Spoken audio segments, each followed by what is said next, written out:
use my mic to record this for some reason. I just didn't press the button.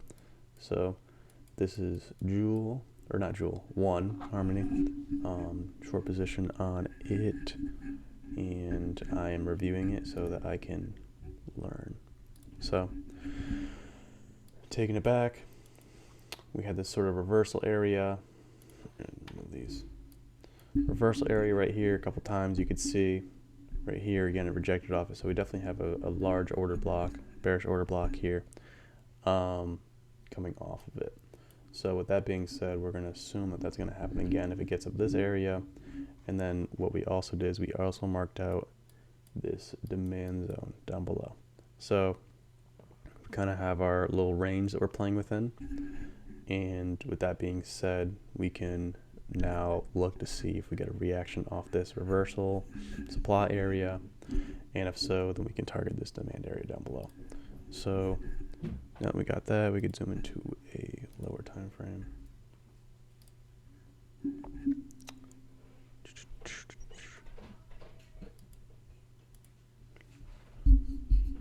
So it's playing out, and we start getting into this zone right here. So you can see these equal lows below and this high. You kind of got your somewhat low time frame range. You have the low hit, the high swept, then you have the low swept. So that kind of gives you your incentivization towards a change of direction. You hit this area again up in the high, sweep the low again, so you have basically a higher high, a lower low, a lower high. That kind of confirms that there is some sort of change of structure, change of movement. So now we can start looking for our exact entry and our target. So zooming out a bit more, we can probably go, just go off the low, just target the top right here, and target this demand. So 6.1 R, whatever that is, that's pretty good. And now we're just going to get in on this next structure break and let it play out. So, oh, crash right away. Look how quick that was. I'm going to zoom in a bit more.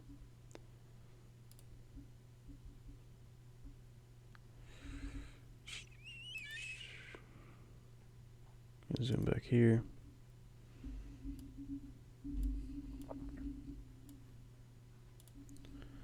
So, play out.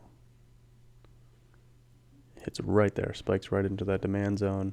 Clear reaction off of it, so you can tell that was bearish order block, bullish order block. That was the range we're playing in. We basically played it perfectly on that for a 6.1 owned position. Now, clearly there was a large pullback. Now, what most likely is going to happen is we're going to fill in the inconsistencies, fill in the liquidity voids. So I would say that is our liquidity void right there. Pull this over.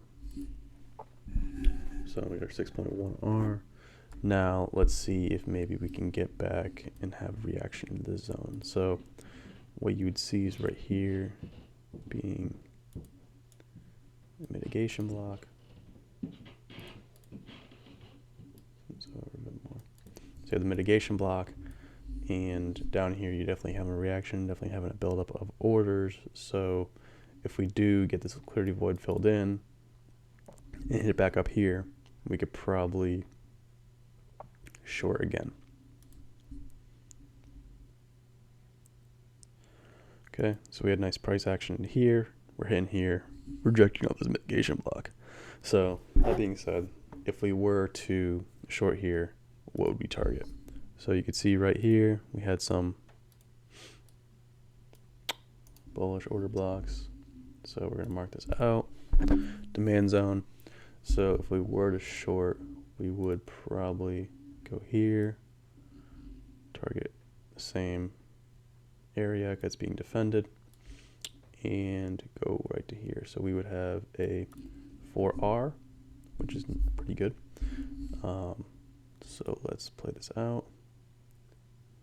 And I could probably slide this over a bit. So we probably would have got back in on the retest, even on like a lower time frame. On the retest of this block right here, you can tell this is a supply block. So mark this out. That'd be the entry right there. You get in right in that zone. Whatever, maybe a little lower, but targeting down there. Let's let this play out and hit that area perfectly once again and rejected it. So that's usually a good sign of just knowing exactly how the market is reacting, what's going on with it right now. And I am pretty happy with the first trade and also somewhat seeing what the second trade would have done if I was at the computer paying attention to it. So overall, we have our high time frame resistance area. We have this range being respected. We have a change of direction within the range with lower highs after the sweep of the lows. So kind of change of character, targeting this demand zone, this 4-hour demand zone below. Got that perfectly. As we made it down there, we also got a liquidity void that we need to fill in. You could see that through this reaction. And now that we had such a large reaction off here, we can also retarget this area as another short as it comes back up into the zone. So with that being said, then you hit this mitigation block, pay more attention. You can see another breakdown of structure again with the sweep of the highs. You can see sweep of the highs, sweep of the low, get another retest right here again. Can go short here or here and let it play out, targeting your new low time frame demand zone down here. So overall, pretty happy with how that trade went out, pretty happy with how in touch I was with the market in those situations, and this will be a good reference going back on in the future. So yeah, this is going to be 1, 6.1, and a 4R.